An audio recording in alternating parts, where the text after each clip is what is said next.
Would you like to work closer to home, save money on gas, and be rewarded for your hard work and attendance? Then Bellisio Foods is looking for you.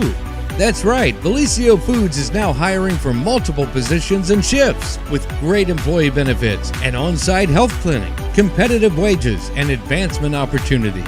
Bellisio Foods is a company that truly values their employees. Apply online at belisiofoods.com/careers. At Vinton County National Bank, we believe in supporting the areas where we live and work. Now, we'd like to honor those who also serve our communities. Our new Community Champions account is especially for first responders, veterans, active military, and anyone employed in the fields of healthcare or education. This account offers rewards, discounts, and other benefits to those who give so much to others. Vinton County National Bank, rewarding those who serve.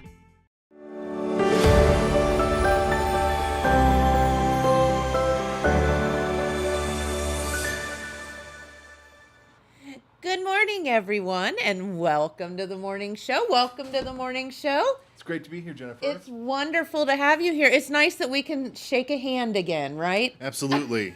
No more social distancing. Right? No more like air fist bumps or any of that. But no, our guest here on the program today is Jackson County Health Commissioner. I think that's the right word, Kevin Aston. And we're going to be talking about all kind of health department fun things today. So welcome.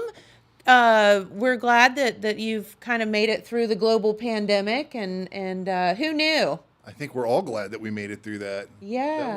That wasn't so fun, was it? No. So let's put that behind us, and hopefully we won't have another one. Yeah, that would be fantastic. I am putting in my order for no more of those. If you would see what you can do about that. I think I can speak for my entire staff that we don't want to have to go through that either. I mean, we got to reach out and touch a lot of Jackson County households during that. Yeah. Got to know a lot of the families that had a loss with that, that was particularly hard on us. Unfortunate, very unfortunate. To see that go on. But just the disruption and confusion and misunderstandings and misinformation.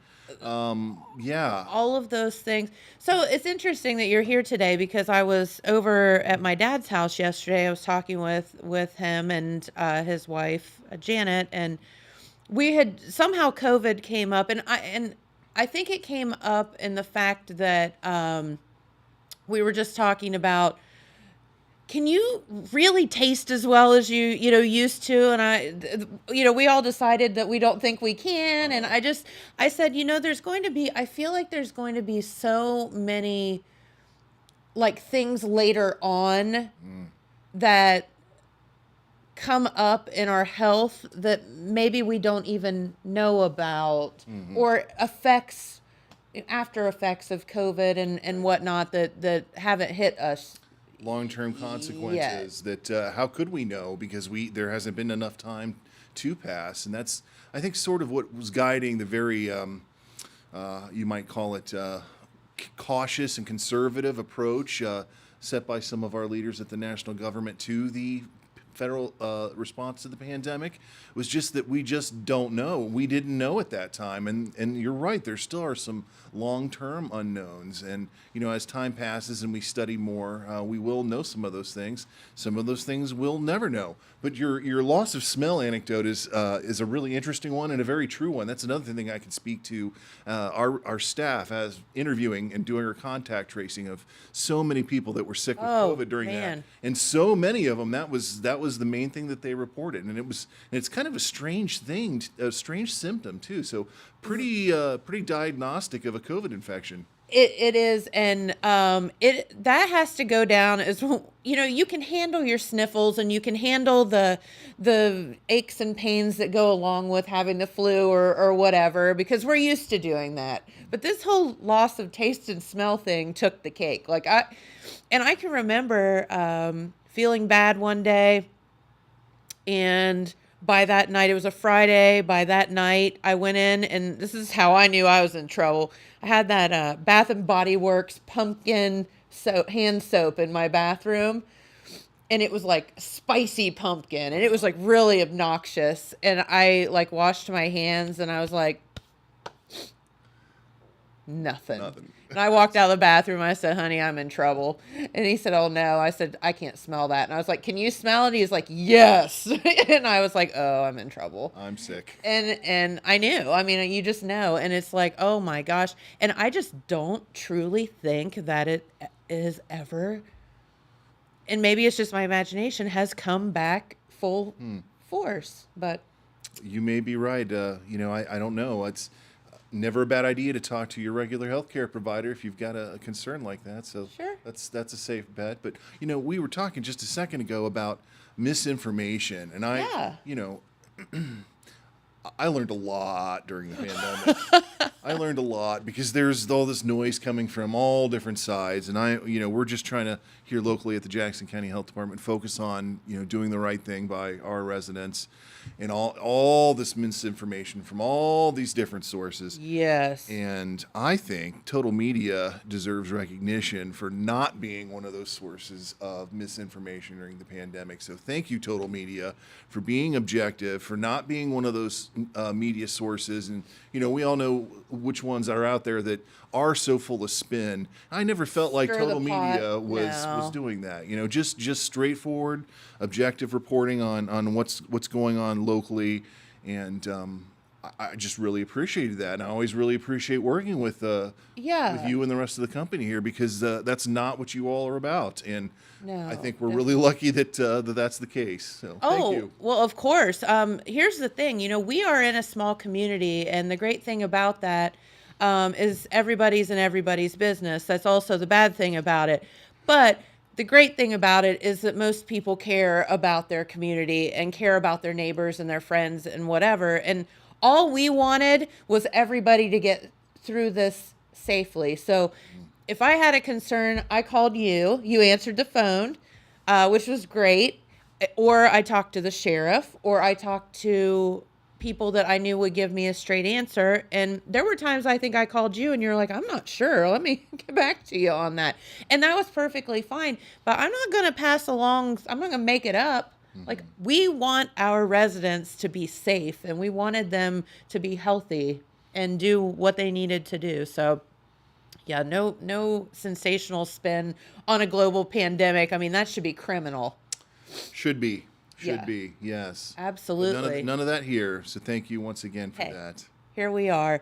And, and then this is totally not why you came here today, but I think I haven't probably talked to you much since then. But, thank you for being present and, taking my phone calls or Pete's phone calls or whomever. I was calling you as the host of this program, but also as a restaurant owner, which was terrifying at that time. Just a little bit hard for business during that period, wasn't it? Just a little bit. And, again, you have all these people talking, and you're supposed to do this and that, and I don't know. So I was like, well, I'll just call Kevin. He'll tell me the truth. Clear, direct communication would solve 90% of the world's problems. It would, if everybody would just communicate. Yes, and properly. But no, and so hopefully we're on our way past, and this doesn't happen again. And we could do an entire program on your thoughts of how all of this happened, and will it happen again? Is there a possibility of this thing happening again? Some other type of infection or disease, but that's not why you're here today. You're here to, I think, announce your new facility. That's right.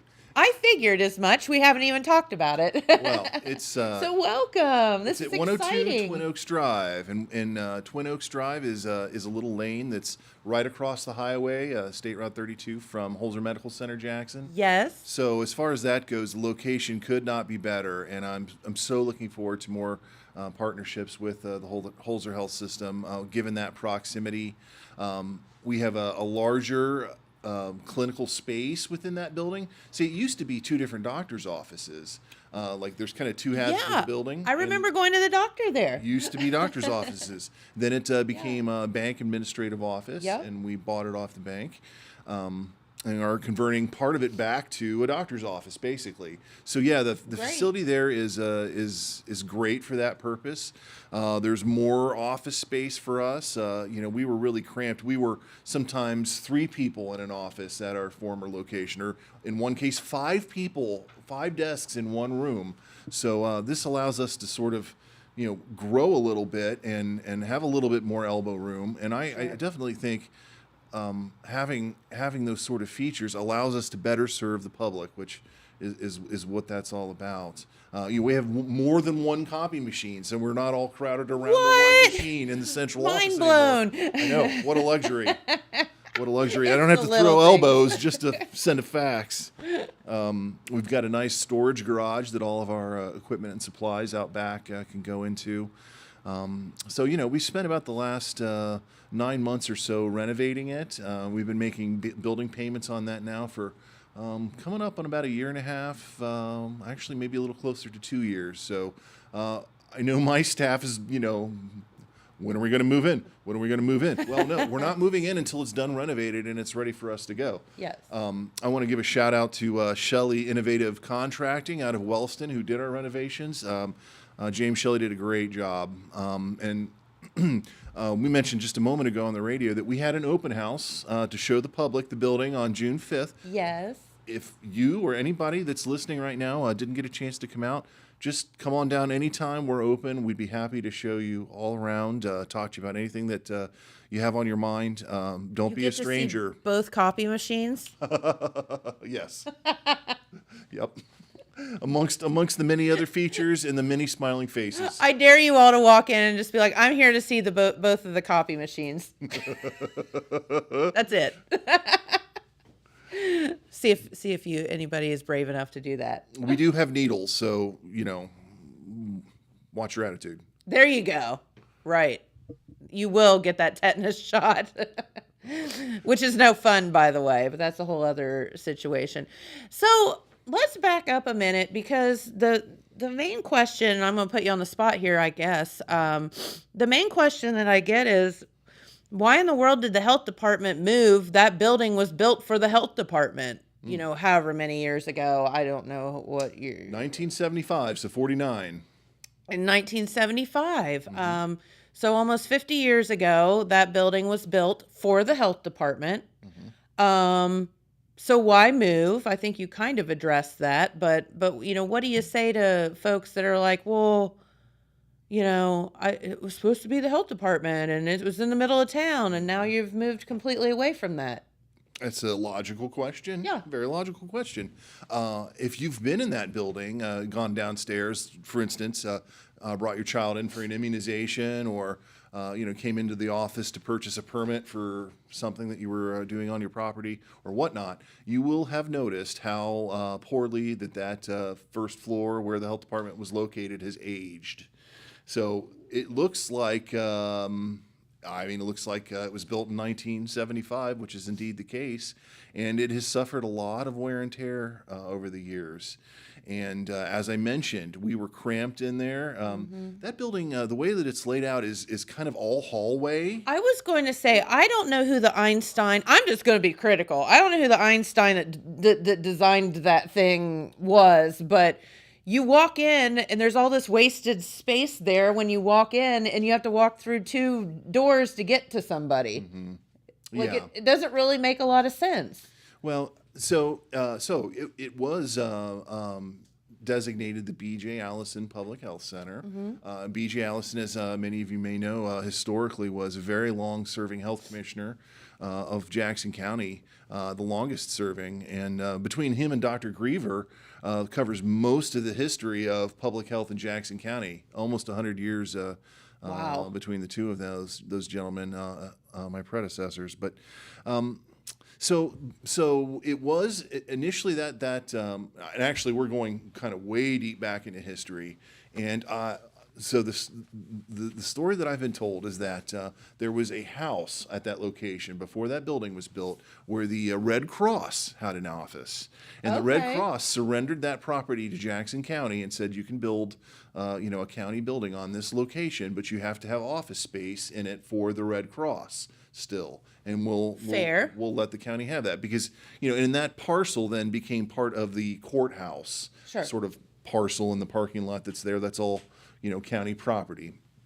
So the Red Cross was housed there until just a few years ago, and sort of the American Red Cross has done some consolidations and so forth, and they no longer, to my knowledge, have any permanent office space anywhere in Jackson County. It's more of like a regional approach now. That's why they're not in that building now. I'm sure if they wanted an office in Jackson, they would be there still to this day. Sure. So, okay, so there's the Red Cross piece there. So, back at that time, the community's leaders thought, well, we're going to build a one-story building for the health department at that location. And then sort of as that plan was coming together, they decided more or less at the last minute that we're going to add a second story on top of that. We'll just add another story. We'll just add another story on it. And so funding came from, the Appalachian Development Fund and some local Jackson County funds, some grant funding. Woodland Centers was once upon a time in the second floor of that building. So funding came from multiple different sources. And it was kind of a group project. So even though it was called the Public Health Center, there's all these other things funding it and going on in it.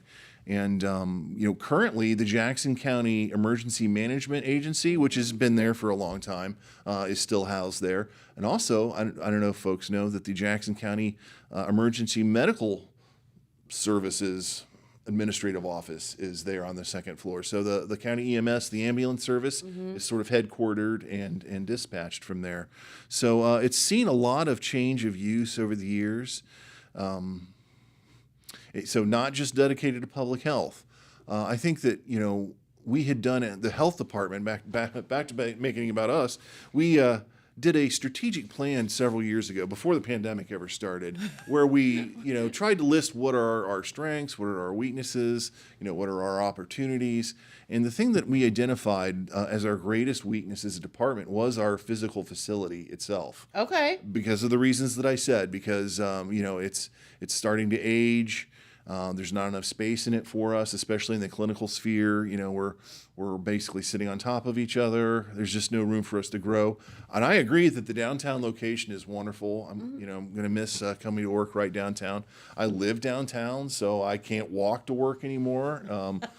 And believe me, when you have no commute and now suddenly you've got to get in a car and commute, like it's a lifestyle change. It is changing. Yeah. So I definitely miss that.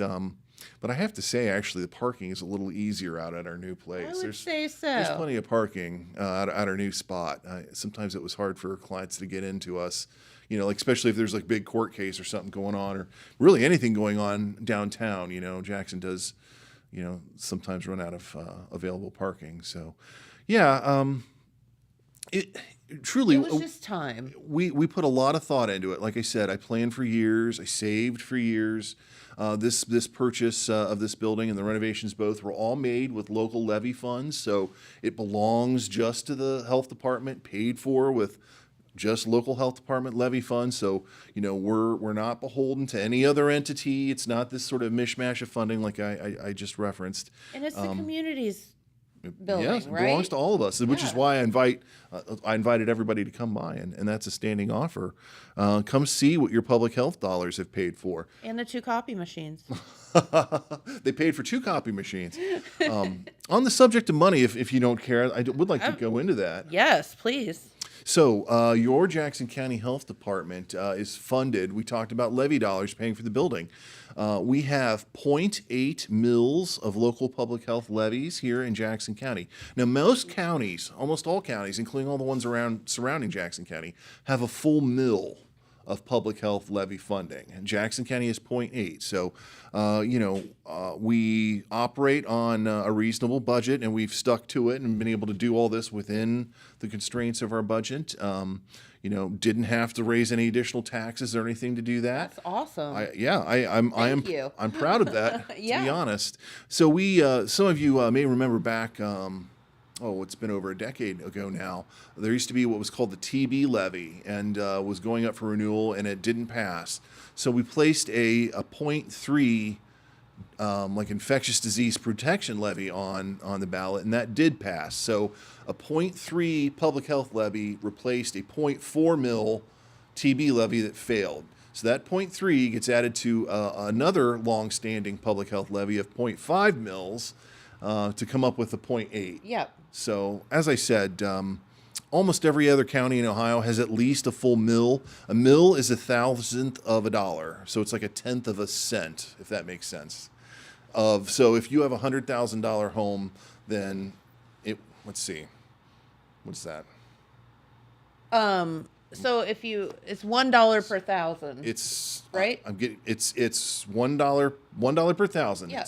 Yeah. So it's so it'd be $100. So if you had a $100 tax bill in that case. 1 mil would be, which we're not even paying 1 mil. And we're not even paying that much. Yeah. So, I say all that to say that, it wasn't a decision that was easily taken, and careful budgeting and saving had to go into that.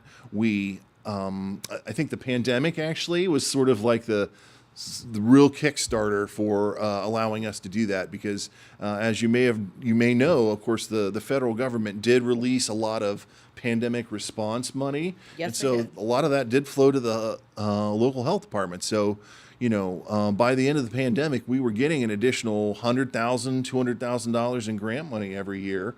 And so what we did was we paid our salaries. We did wind up hiring a couple different contact tracers to help us do the work. But yeah, you kind of needed some help. we needed some extra help.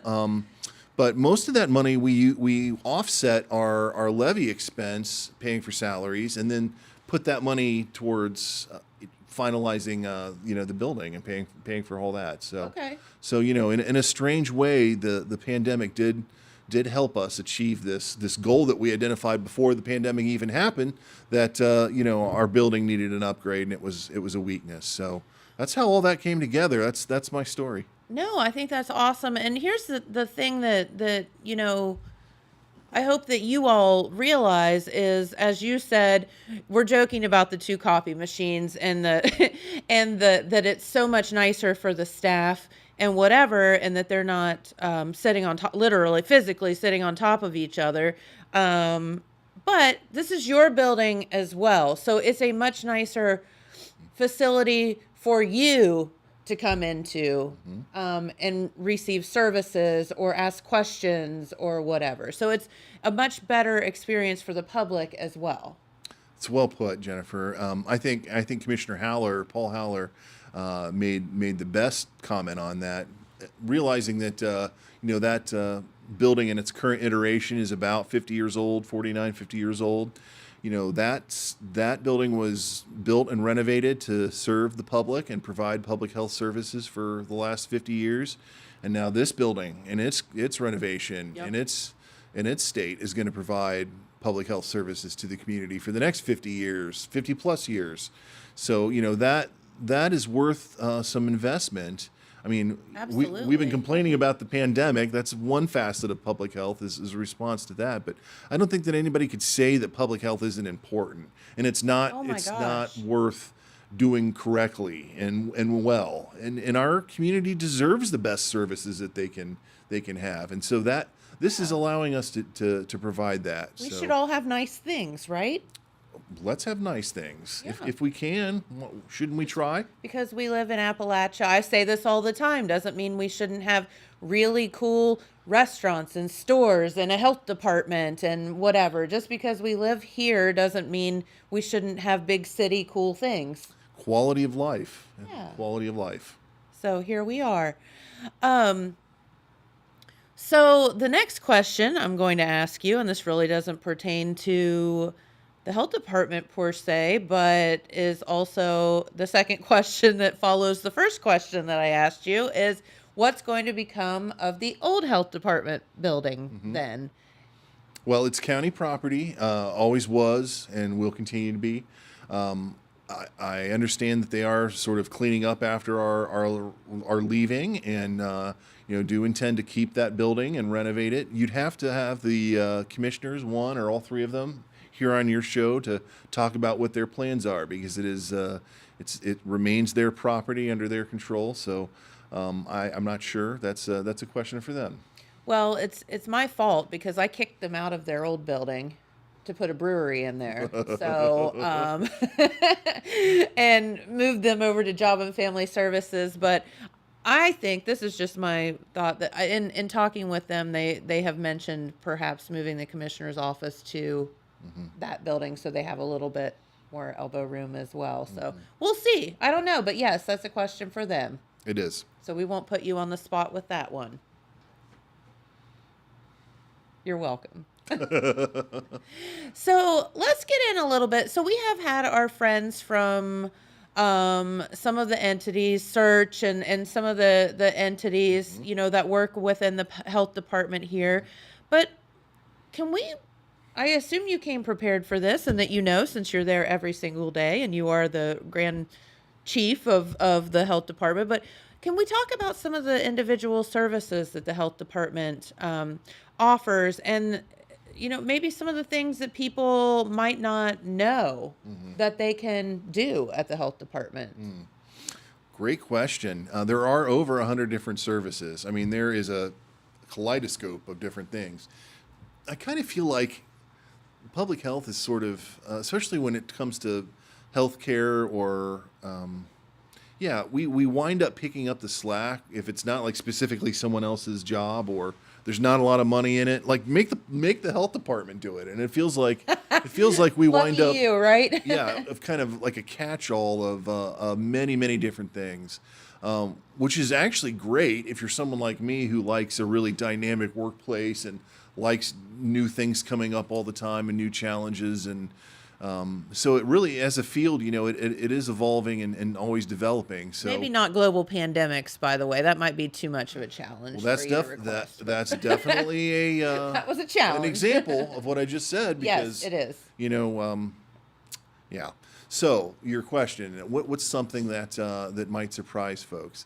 Well, we got a grant through the Centers for Disease Control and Prevention, and it's a regional grant. And you mentioned Search, and this is what I'm referring to, that we place community health workers all across Southeast Ohio. Fantastic. And what their jobs are, a community health worker is sort of a health educator, like combined with a health advocate that does some education that helps people get connected to the resources that are out there that they may not be aware that are there for them or that they qualify for certain programs. I like to call them the concierge of the health system. I'm going to have to steal that and make it mine, Jennifer. You're welcome again.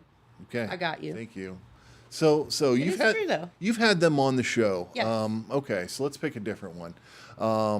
But they do. You can contact your community health worker. They can help you get in the direction of where you need to go for whatever particular service you would need. Another example of a regional activity that we do to serve Jackson County, but also across Southeast Ohio. So Jackson is, as everybody knows, kind of right at the hub. We're a crossroads. We're a crossroads, sure. And our health department kind of picks up that mantle and is happy to help all up and down the highways and any other which way we can. We have another grant through the Ohio Department of Health, in this case, to fund a team of a dental hygienist and a dental hygienist assistant to go to all of the elementary schools in Jackson County, Vinton, Pike, Scioto, potentially further abroad, someday if there's additional funding and we can find the staffing to do that, but to apply dental sealants onto children's teeth because cavities, dental caries are the most common chronic illness for children, and everybody's unbelievable to me. So a lot of people don't have access to dental care, to dental health care, and a lot of children then don't see a dental health care professional until there's a problem. There's, the teeth maybe are starting to rot and are too far gone. So we want to prevent that from happening. And don't put Coke in their bottles, okay? Just saying. Or Mountain Dew. I'm saying it. He's not. If you put this sort of layer over the teeth, it'll sort of seal that so that. When we were in school, it was called Swish, I think. Did you have Swish when you were in school? Not that I recall. How did that go? It was, they would bring, I don't know if it was once a month or I can't remember, but it was like this liquid in a little Dixie cup. Mm-hmm. And every kid in the classroom, you just swished it. And I think it was like for a minute, and then they would tell you to spit it out, and then they would collect it and whatever. And that was our treatment when we were in grade school. Well, nowadays they have it's kind of like a little Q-tip, and they have like a dental chair that the child lays back in, and they have the mask on, and they're over them, just like you're at the dentist, and Fun. They use this sort of a applicator to kind of spread that, and so it's not swished anymore. But Okay. I don't know if that's a more evolved dental sealant or what's changed. I don't know that much about dentistry. I will be the first to admit. I know that it's have to ask important. somebody. And that's why I hire the professionals to That's do right. that. I just know that it's important. You guys go to do your jobs, please. So I made a note here, if I could, to mention that we're having a scrap tire recycle day. So here again, another grant that we have. Yeah. This time through the Ohio EPA. It's going to be this Saturday, June 22nd, from 8 a.m. until noon at the corner of Main Street and North High Street near the ball fields. So this is for the general public. It's not for tire recycling companies. So we don't want businesses to bring those. We want to get tires out of the environment because tires are a harborage, sort of a good nesting place for mosquitoes. Yes. So there is a $1 per tire charge. I have to mention that.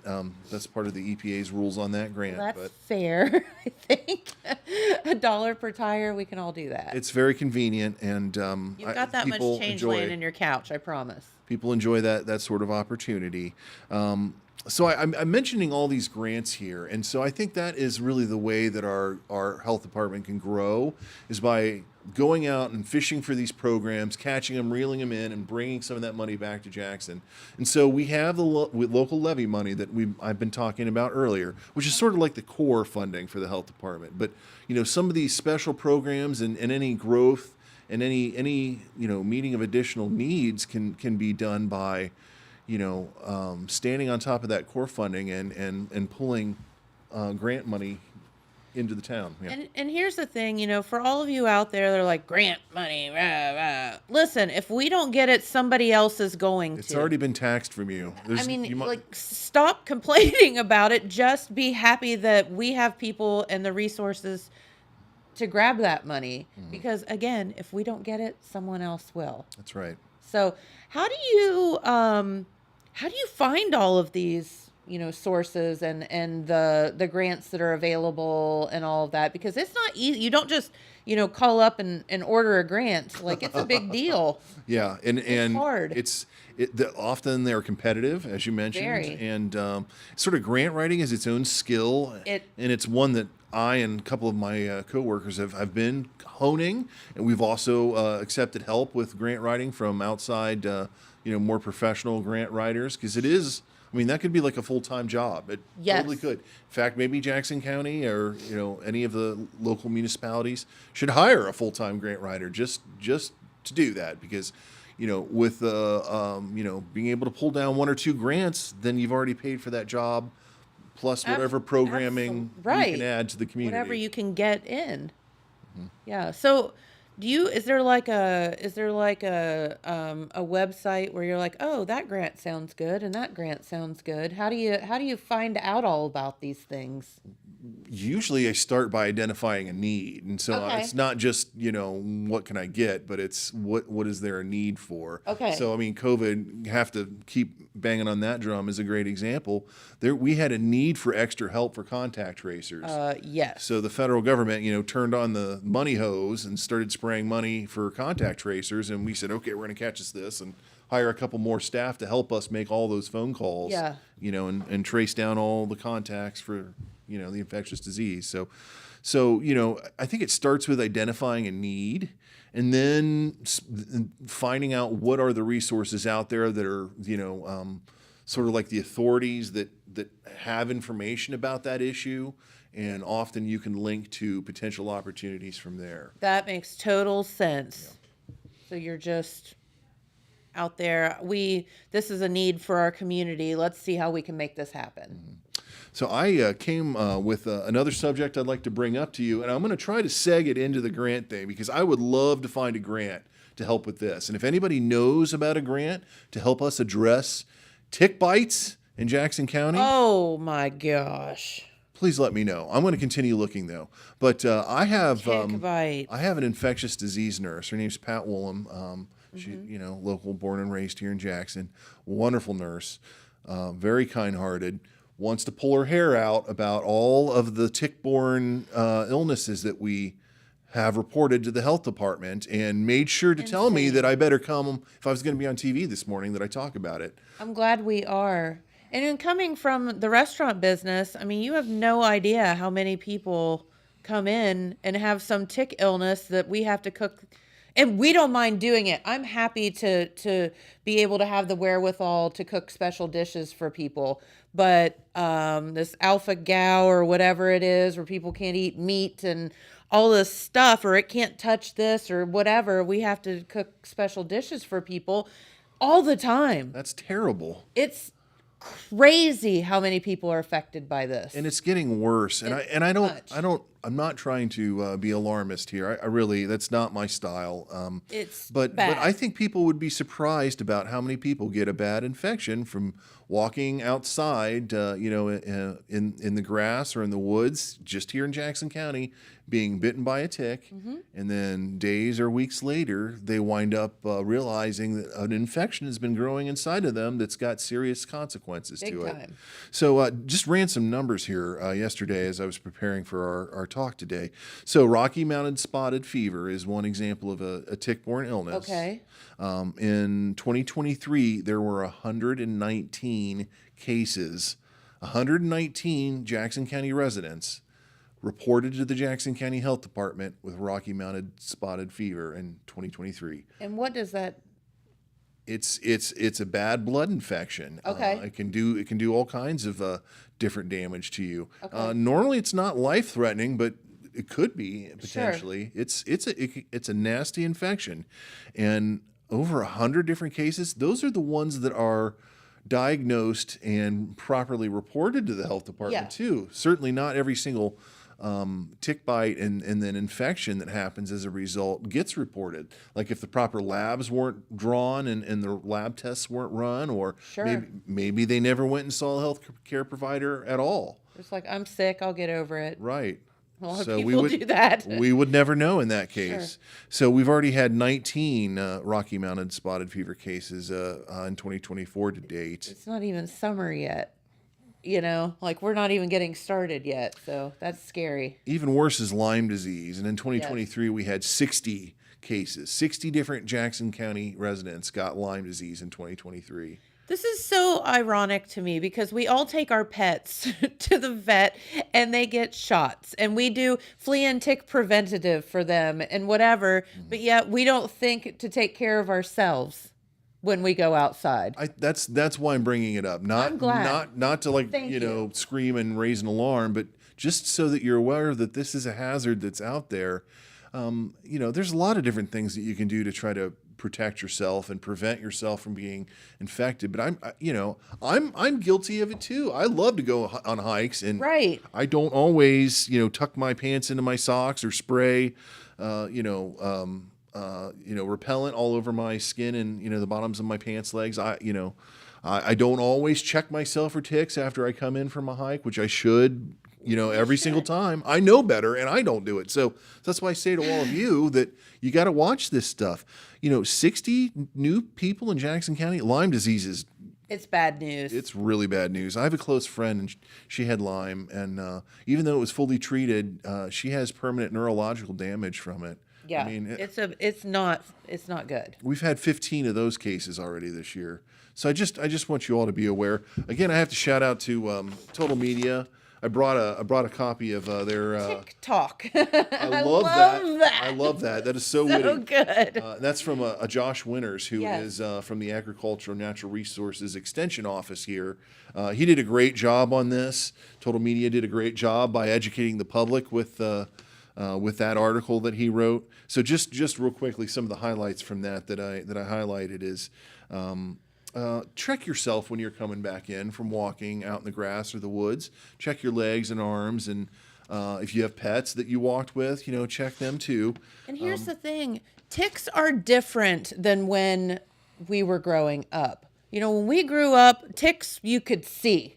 Like they were ticks, and now they're like these little, there's all kinds. There's the little itty bitty, they look like a freckle ticks, and you don't even realize that it's on you. Mm-hmm. It's scary. You could take a shower and scrub yourself off with a loofah.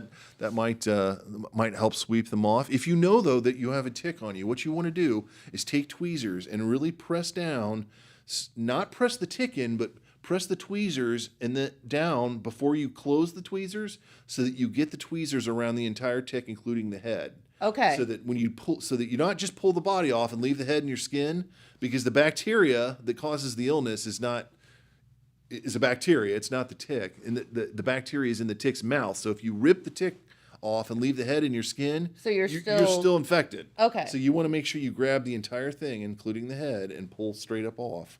If you notice that you have a tick on you, like I said, you might take a shower as well. That's particularly good with your pets. It's sometimes hard to check a pet. If they're hairy, it's easy to hide a tick in there. So yes. You can comb them or even give them a bath just to make sure that they're tick free.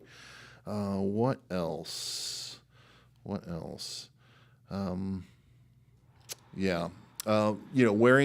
long sleeves. You can treat your clothing, with a chemical that contains permethrin that will help all kinds of insects stay off of you. So just like, for lack of better words, off or something of that nature, spray around your pants legs. So there's products that are designed to go directly on your skin, which off would be an example of. Okay. And then there's other products that are specifically used to treat clothes. Okay. So you can do that ahead of time and then let that dry onto your clothes. Oh. You can buy those sorts of products at you can get them at Walmart or any outdoors store. Okay. And they're just designed different than like the spray for your skin. They're designed to kind of soak a chemical into your clothes that makes them resistant to insects. Brilliant. Yeah, that's the way to go. Having that, checking yourself, and just being aware that it's a hazard could mean that you're not going to be one of the statistics, and we don't want you to be one of the statistics. No one ever thinks they're going to be the one to get Lyme disease or whatever. Right. But this alpha-gal, however you say it thing, you know what I'm talking about? I've heard of that. I thought, so when we first opened Archinetti's, I had a server, and she kept, like, literally her throat would swell shut. And she just kept going to the doctor, and no one knew what was going on. And this was like, 10 years ago, before you'd heard of that. And finally, they diagnosed her with that. It was from a tick. And basically what was happening was she was touching, it's basically anything that has like a hoof, I think, or something. Like beef and pork and things like that. And so she's obviously serving this stuff and was getting sick. So then once she figured out what it was, I thought she was making it up. I literally thought I was like, you are making this up. She's like, no, I swear it's a thing. And now, I mean, you would not believe the people that we have come into the restaurant that have it, that were bit by a tick, and they get this. And sometimes it goes away. Sometimes it never goes away, where you can't even touch meat. Like your throat will swell shut. That's awful. It's crazy. And you think it sounds like someone's making it up. Or being dramatic. And if I don't know what's worse, that or Lyme disease. I know, right? And it's like, okay, so I touch this, I can't eat meat, and they say, well, it could go away in 6 months or 3 months or never. Like, who's going to be the person that tries it again to see if it's okay this time. Like, no way.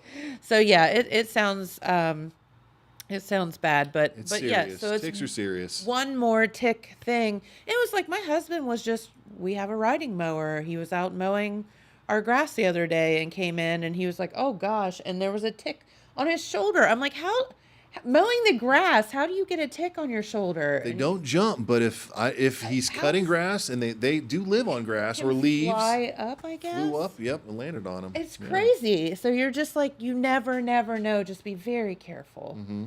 And this is serious stuff. Yeah, and if you know that you were bit by a tick, it wouldn't hurt to, once again, consult with your regular healthcare provider. And if they know that you were bit by a tick, they may decide to just go ahead and prophylactically give you an antibiotic to head that off at the pass, so that And there's blood tests, right, to test for There some are. of these illnesses. So there are. Lyme disease characteristically has a bullseye looking rash that it creates at the site it of the bite. does. Not in everybody that gets it, but it's sort of like the losing the sense of smell thing for COVID. You're like, oh, no. That's a Lyme disease sort of hallmark, is Okay. that you might have a bullseye rash from it. But yeah, no, their tests as well as the diagnosing what the rash looks like, and of course patient reports that they had exposure to a tick bite. So yeah, again, not to be too alarmist, but it's a thing. It's like COVID. It's like I was saying that we're the ones that take the phone calls from everybody that got sick from COVID and did the contact tracing, and unfortunately, knew the families in almost every case when somebody had passed from COVID. We're the people that get the calls from the Lyme disease cases, Right. and the other tick-borne illnesses. And, we have to see each and every one of those. And we're sad every time it happens. And we want less of those phone calls. And if we can prevent those by Sure. spreading the word about this, then, hopefully we can save you from getting sick. And we don't have to have as many of those, hard phone calls where we're like, oh, we're so sorry that you're sick with this. That's awful. This is not what we want our job to be. Right. We want to give tetanus shots and things like that, flu shots, and I wish there was a vaccine for ticks, tick-borne illness, but ooh, not yet. we should get on that. We would be very, very wealthy. Yeah, if we could invent that, that would be pretty slick. So we'll still look for grants, though. There may be some, I don't know, more education that we can do. In the past, we have sent ticks to the Ohio Department of Health laboratory in Reynoldsburg to have them analyzed and sort of speciated, so that we know what sort of tick species are here locally. So Sure. I don't know. Maybe there's an opportunity out there to study this some more. It would be very interesting. And it's just, as you said, it's like, when you were growing up and your parents said, don't let the bed bugs bite. And you're like, ha, ha, ha, ha, because it wasn't a thing back then. And now it's a thing. And now they're back. And it's like, yeah. And it's like ticks, same thing. Like, oh, haha, I found a tick on me, whatever. Now you get really sick from it. It didn't happen, or I guess you didn't hear about it a lot when we were growing up. Or maybe we were just kind of naive, and I include Maybe. myself in that too. I think you asked what would people be surprised about Sure. the health department. Well, I think that everybody that comes to work there realizes how many. There's a lot of these little things that you wind up learning about through your job that maybe the general public doesn't know, and you're surprised to learn. We've been talking about Pat, my communicable disease nurse, and she's wonderful to have. If you ever want to talk about infectious diseases, she would be wonderful to have onto your show. But Yeah, absolutely. she says all the time all the different things that she's learned, and she's had a 30, 40 year long nursing career. She's been doing this a few years, let's say. So, yeah, you're always surprised. So, yeah, definitely. So let's talk for a minute about some of the things that should be obvious that you all do that maybe people don't know about. I've mentioned tetanus shots a couple of times, and I say it kind of jokingly, but it's a thing. Flu shots, some of those things where people could just walk in, and those are all things that we should have. I'm happy to report that the health department, Jackson County Health Department, now has 2 nurse practitioners on staff. So our scope of clinical services has really greatly expanded. Great. Dr. Gregory Hawker, who's a Jackson native, is our medical director, and so he supervises them. He doesn't normally come into work at our location. He works for the VA in Chillicothe, Yes. but he supervises our nurse practitioners, Kim Hughes and Hannah McDonald, and with them that we're able to offer a pretty comprehensive amount of clinical services. So it's not just the immunizations anymore, although that will always be a pillar of public health practice is offering sure. immunizations. So if you don't have a regular health care provider, you can come and see us. Really, we would like to provide care to those that wouldn't get care otherwise. So we're not trying to poach any patients from anybody. It's the folks that aren't being seen. We want to break down any barrier that you might have for not being seen. So give us a call or just stop by. It's quite likely that we'll be able to help you out. I'd also like the public to know that we have yet again another grant that helps replace failing septic systems in almost every single grant cycle, and their annual grant cycles. And we've had this grant sort of cycling for 8-9 years now. We don't spend all that money. We can't find enough Jackson County households that have a failing system that need some help and some funding to help them replace that and make it healthy and safe. Stop. That could be game changing for a family. So obviously, it is expensive. A lot of households don't have an extra $5,000 to $10,000 just sitting there waiting to replace their septic system, and it's really hazardous. Sewage is some of the most dangerous stuff that's in the environment. Sure. It needs to go underground and stay underground and not come anywhere near people because it's full of viruses and bacteria. Right. So just to point that out to anybody that's listening, help us spread the word. If there's a problem with sewage, let us know. We'll help you get it solved. We'll follow through to make sure that it is solved. But we also have this grant that we can help pay for the solution as well. And I'm really happy to be able to offer that. It's been helpful to many different households. And like I said, there's still money out there. How would somebody just call the health department? Call us 286-5094. Okay. Mm-hmm. And there's so many other facets of the health department that you can't even begin to talk about. For example, our restaurant health inspector, Terry, is obviously part of the health department. Love him. He's precious, by the way. He's a great man. He's a volunteer firefighter. He's a Boy Scout leader. He's a real community-minded guy. He is. He very, very much is. And, speaking of the health or the septics, if you are thinking about building a house and you have questions about that, is it Gary still doing that, or he does, yeah. Radabaugh? So I called Gary one day and I said, "Hey, I have a question. I have this property and I was thinking about building a not an apartment complex, but maybe putting a few small houses up there, whatever. What kind of septic do I want?" He said, "Jennifer, have you even looked at our website?" And I said, "No." He said, I love how she plugged our website that way with her own anecdote. Yeah. So embarrassingly, I had to admit that it never even dawned on me that the Jackson County Health Department has this amazing website full of all kind of resources and information and stuff. So it's JacksonCountyHealthDepartment.net. Dumb all here. Spelled out, no characters, no capitals. JacksonCountyHealthDepartment.net. Go there. There's information. Trust me. Gary's very knowledgeable as well. Learned He did so much answer from my him. question. He didn't make me go to the website, but I was like, oh, oops. Former EMA director, and I think he knows more about property in Jackson County than any other single person. Like, he knows where they are, what's underneath the ground, Yes. all different rules and laws about it. I mean, he's a wealth of information. Absolutely. For sure. So call Gary, and he can make fun of you like he did me. It was great. He did it all in good fun, though. It was fine. So is there anything else? We have a few minutes here while you're here, Kevin. And let's talk for a minute again. Tell the public where the new Jackson County Health Department is. I want to make sure that people know that you have moved.